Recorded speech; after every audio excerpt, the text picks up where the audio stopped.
3 մարտի 29-ին Կարեն Դեմիրճյանի անվան մարզահամերգային համալիրում կայացավ Հայկական ազգային երաժշտական ակադեմիայի խազեր մրցանակաբաշխությունը, որի ընթացքում հայտնի դարձան տարվա լավագույնները։ Սակայն մինչև մրցանակաբաշխությունը տեղի ունեցավ Կարմիր գորգի արարողությունը, որին հայ-հայտնիները ներկայացան յուրօրինակ ու ինքնատիպ կերպարանքներով։ Հայտնիների հանդերձանքը շարունակում է քննարկումների կենտրոնում լինել։ Լրագրող, պրոդյուսեր ու հաղորդավար Արա Ղազարյանը իր ինստագրամյան էջի սթորիզ բաժնում անդրադարձել է հայտնիներին, նշել, որ նրանք կարծես մի քիչ օվերդոզ են արել ու շատ երկար են մտածել իրենց լուքերի մասին, որոնք երբեմն չստացված էին։ Առաջարկում ենք լսել Արա Ղազարյանի խոսքը։ Շնորհավորում եմ բոլորի ծաղկազարդը։ Այսօր իմ Մեքսիկոյի հանգստի վերջին օրն է, վաղվանից պետք է վերադառնամ Լոս Անջելես եւ կպնեմ իմ աշխատանքներին, գործերին։ Առջևում Տաթև Ասատրյանի երկու մենահամերգներն են, սիտկոմ ենք նոր սկսում։ Պետք է մոտոր տանք արդեն ու էլի լիքը ուրիշ գործեր։ Ինձ լիքը գրում եք ու հարցնում եք իմ կարծիքը Երևանում տեղի ունեցած խազեր մրցանակաբաշխության հետ կապված, կփորձեմ մի քանի խոսքով անդրադառնալ, հայտնել իմ կարծիքը, այստեղից հետևում էի, նայել եմ։ Իհարկե հսկայական աշխատանքեր կատարված, ինչպես եւ անցած տարի, այս տարի եւս շատ բարձր մակարդակի վրա էր։ Տեսքը, գույնը, ձևը շատ լավն էր։ Շնորհավորում եմ բոլոր կազմակերպիչներին։ Սրտան շնորհավորում եմ նաև իհարկե հաղթողներին, բոլոր այն մարդկանց, ովքեր այդ օրը դահլիճում էին։ Հիմա քանի որ իմ հետևորդները անդադ ասում են ձեր կարծիքը, մի քանի խոսքով փորձեմ այսպես ներկայացնել իմ կարծիքը մրցանակաբաշխության հետ կապված։ Նախ սկսեմ Red Carpet-ից։ Red Carpet-ը մի քիչ ումզառազում էր եւ մի քիչ overdose էր, ամենադեպս ինձ այդպես թվաց։ Չափի զգացումը երբեմն կորցրած արտիստներ ունեինք, ովքեր ինչքան հնարավոր տարածաշրջանում բմբուլներ եւ փայլփլուն բաներ կար լցրել էին իրենց վրա։ Հաճախ Red Carpet-ի կամ մրցանակաբաշխության հետ որևէ աղերս չունեցող լուքեր էին, որը իհարկե ինձ այնքան էլ դուր չեկավ։ Այդ առումով ունենք դեռևս գիքսեր ու դրանք շատ են։ Այն լինում են գյուղում փակված երեխեք, որ գալիս են քաղաք ու ազատություն են ստանում ու միանգամից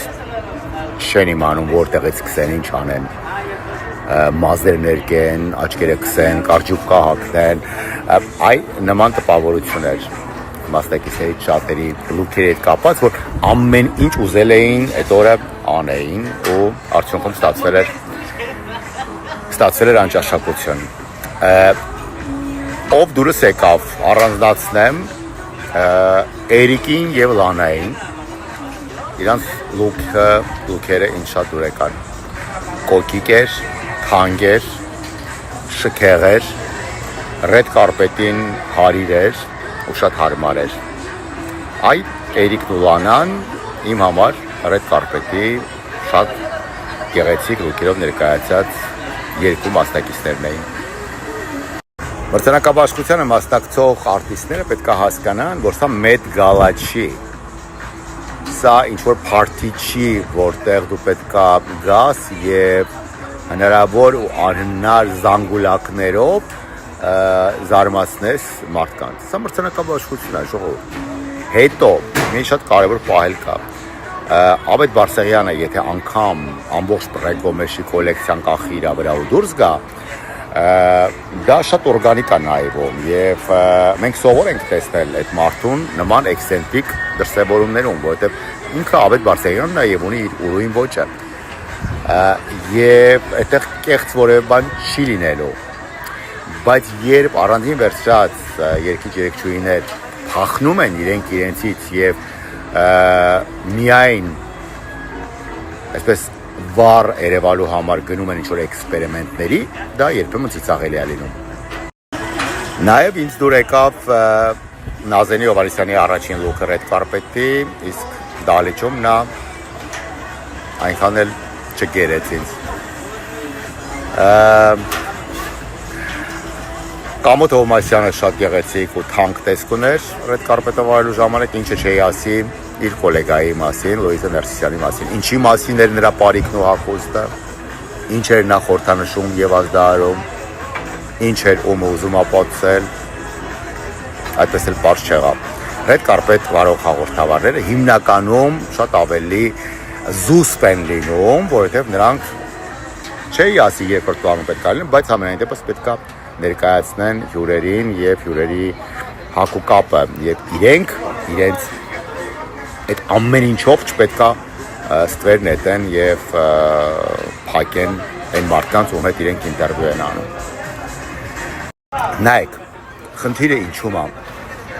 Մեր հայ դիզայներները երբեմն որոշում են նմանացնել կամ նմանակել հայտնի բրենդերի, մոռանալով, որ այնտեղ աշխատում են հսկայական խմբեր ու նույն այդ սկյապարելին, երբ որ իրար լուքերը ստեղծում է, այնտեղ թիմը աշխատում հսկայական։ Երբ որ արվում է նմանակում, դա ավելի շատ դառնում է դպրոցի աշխատանքի ուսուցման դասի ժամանակ ստեղծված ինչ-որ մի բան, այսինքն հիմքում սիրողական վիճակն է լինում, այնպես որ այդ over ակտը եւ over վիճակը երևի թե պետքա հասկանալի պատճառներով մերժվի մեզանում եւ դա պետքա լինի թույլատրելի այն մարդկանց համար, ում դա սազում է։ Նայեք, խնդիրը ինչու՞մ է։ Երբ դու ուզում ես շատ փախնել ու վստահում ես քո անսահման երևակայությունը հայ դիզայների, երբեմն իրականությունը եւ երևակայությունը իրար հետ որևէ աղերս չեն ունենում։ Մեկ այլ բան է նկարել, մեկ այլ բան է դա իրականացնել։ Այդ պատճառով օրինակ ես մեր մրցանակաբաշխության ժամանակ երբ ունեի 3 լուքեր, իմ առաջին լուքը, որը չափազանց դասական էր, այնտեղ բան չկար անելու, սև դասական կոստյում էր, լայն օծիկներով, մի քիչ լայն տաբատով, ես վստահեցի Վիլյամին, որովհետև Վիլյամը 100% դա կարող է իրականացնել, հայ դիզայներ, բայց այ թիկնոցով պիջակս, որևէ հայ դիզայները ես չէի կարող վստահել, որովհետև դա խեղճատակություն կդառնար, եթե իրականացնեին որևէ հայ դիզայներ։ Դա արդեն Fendi էր, պատրաստի պիջակ էր։ Ինչպես նաև երրորդ լուքը, սև սպիտակ, դա արդեն off-white էր։ Սա red carpet-ի մասով։ Առանձին ուրիշ անդրադարձներ չեմ անի, դուք արդեն նայել եք ինքներդ եւ երևի կհասկանաք, թե overdose ասելով ուրիշ ում նկատի ունեի։ Այսքանը red carpet-ի մասով։